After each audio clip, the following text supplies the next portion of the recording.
I spent the last days here in Philippines for a business retreat with my community, but I wanted to really dig deep and understand how come that this beautiful country made of over 7,641 islands doesn't call people and digital entrepreneurs like places like Bali do. So in today's video, I want to dig in the history of this country and let you understand, hey, why the heck they speak English? What is their Spanish history? So many surnames are like Spanish sounding. And today we're going to understand how is it going to go this place called Philippines.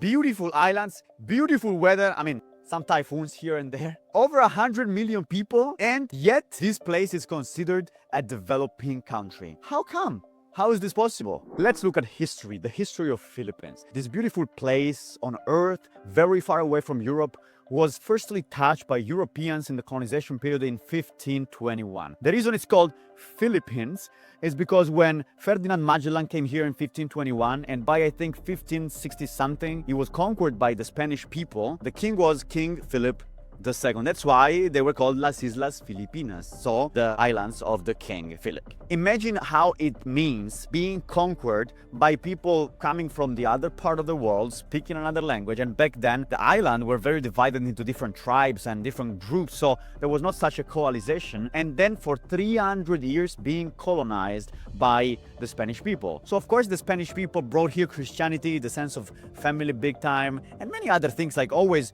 people who colonize bring. So there's a good side of things. But that's why as well, when you speak to a lot of them and you listen to them speaking, well, first of all, they have a lot of surnames coming from the Spanish people, because imagine 300 years of colonization. Only, I think in 1898, there was a switch from the Spanish to the Americans. So 300 years, it's like 9-10 generations of people who grew up under the Spanish Empire. The second is when you listen to them, you can definitely listen to some Spanish words. Reloj, gobernador, pero. They use a lot of Spanish deriving words, and the reason is just explained. Filipinos speak Tagalog, but when you read a little bit of their names, city names and so on, you will see that you have to apply some of the deriving grammar rules from Spanish. But how come that they today, as the second main language, have English? Because as I said before, in 1898, there was a rebellion suppressed by the Spanish, but then the Americans came in big time and they wanted to basically take and conquer, like they did also with Puerto Rico in North America.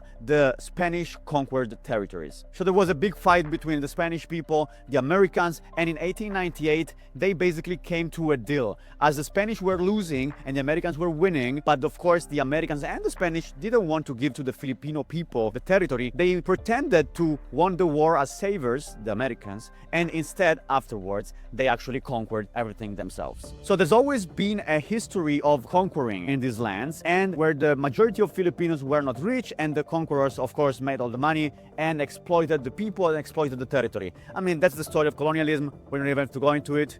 That's how it happened, and it brought good things and of course many bad things. So the Americans ruled for approximately 50 years. Let's say that there was a Japanese interruption, because the Japanese during the World War II, they came here to Philippines, and in their imperialism they conquered a lot and they kicked out the Americans, but there was like a 1 or 2 years colonial here by the Japanese, because then the Americans after the Second World War basically at the end came in and re-liberated the Philippine island, and in 1946 finally the Philippine Islands were given back to the Filipino people. During this period of time, as people were speaking English, they could go abroad.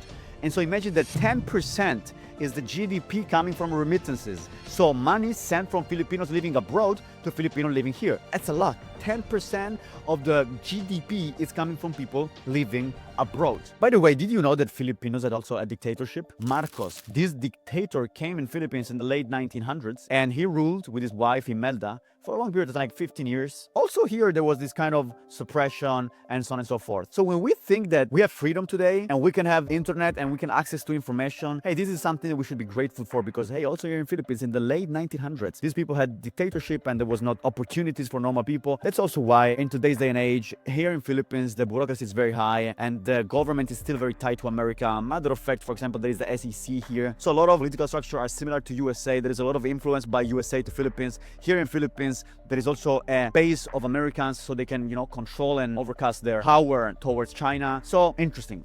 interesting Filipino islands. I'm gonna give you now 5 reasons why you should come to Philippines especially if you work in online business, you make money in euros or USD, and you can definitely here develop yourself, meet new people, have fun. So 5 reasons, stick to the end because the 5th is a powerful one. The first one is they speak English and they have a Western mindset a little bit, which means that you find a blended way of thinking. One is the Asian style and the second one is the European Western American one, because imagine a lot of Filipinos speak a very good English because they get taught at school. So there is basically this gateway for international expansion, a gateway for Asian expansion, whatever the business you're in. Second one is because the population is very young. You have to imagine that the medium age is 24 years old. This means that, of course, people don't live so long because probably they don't treat themselves so well. The sanitary system is not so elevated, but at the same time, imagine the growth also in the housing department that this country can have. Of course, I mean, if you speak to Filipinos, as I did the last days, they will tell you that many people don't even want to build back their houses after the typhoons because it's kind of normal that the house gets destroyed,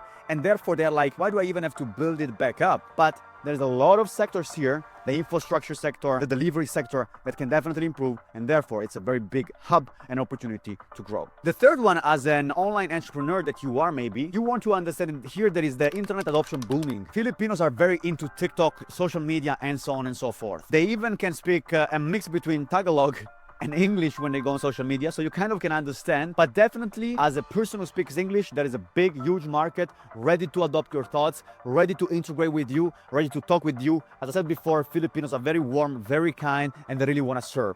That's something you can also learn coming here, the human factor. The fourth reason is that Manila is including the area of Manila, a lot of smaller cities. You have to imagine that area counts approximately 15 million people. So if you're someone who loves to network, to connect, you're really in a spot where you can travel in a short period of time and meet a lot of people. Especially the area of BGC, it's the most developed one. There is beautiful hotels like the Shangri-La Fort where you can stay and you can spend very little money. So yes, Philippines is like Bali kind of, it's like Indonesia, Thailand, but on top of it, they speak good English, they're very warm, and it's a good place to connect. And not just a small one, like maybe Bali could be, even though it's full of people, but hey, it's a very widespread one. The fifth and last reason I want to give you, aside from the volumes, the GDP is growing like 4 or 5% every year, the country is booming, and it's interesting to see the development, how it's gonna go, like all Asia, especially with the BRIC developing more in this area. But the fifth reason is because you can balance your life very well. It's not expensive, you can have fun, you can travel, you're very close to the sea anywhere you go, kind of good services everywhere you go, people are kind. Yes, you can work online, yes, you can network. So especially if you want to live a fulfilled life, balance is important. Yes, you can live balance everywhere if you make money. It's not about, hey, in America you cannot live it, in South America you cannot. No, you can do it everywhere, but definitely Philippines is a place underrated that you should check out. So guys, if you ever came to Philippines or Asia, let me know here in the comments what you like most. What are the places you suggest? Maybe Malaysia, maybe Laos. I mean, there's so many you can go to. Here from good Philippines, from this beautiful apartment, I say hello to you. Subscribe to the channel if you find some value. And for the rest, this camera is very heavy, so I'm gonna give it back to the videographer. Bye bye, guys.